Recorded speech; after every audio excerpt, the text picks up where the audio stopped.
So what's up yo guys? So karon kay excited ako kay mangukay mi og mag-market. So come and join us to shop at ukay-ukay here in Damam. So kadlawon mi naglakaw guys. So as you can see, yan, sunrise pa, 'di ba? Sayo kayo. Pero really kay ko nakamata, excited kayo. Alas 3 pa lang nakamata na ako, 'di ba? Okay is life kaayo. So on the way sa padulong dito sa Ukayan. So mo ni siya. So makita nga buildings. So layo po siya, mga 30 minutes siguro or 25 minutes.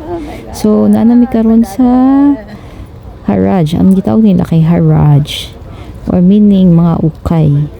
So daghan kay siya guys. So na ay mga branded nga bags na makita nimo. Pero kani siya mga pinilian na siya, so medyo mahal siya. So dito ko sa mas barato, of course, mo si Bebs. So after nangadto na mi sa fish market. So grabe ka fresh ang mga isda dinhi.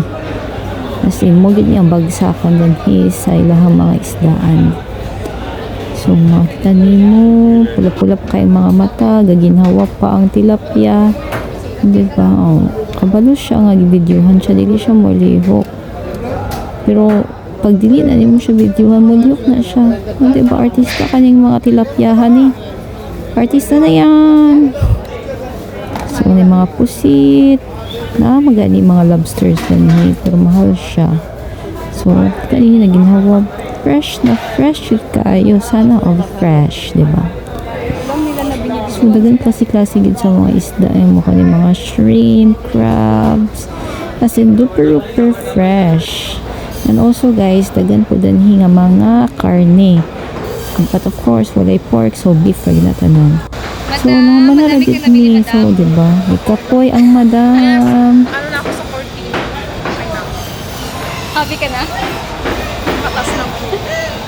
Pawis ang madam. So, that's it guys. So, maunita na among na market. Diba? Isa ka cart. Thank you for watching. Bye!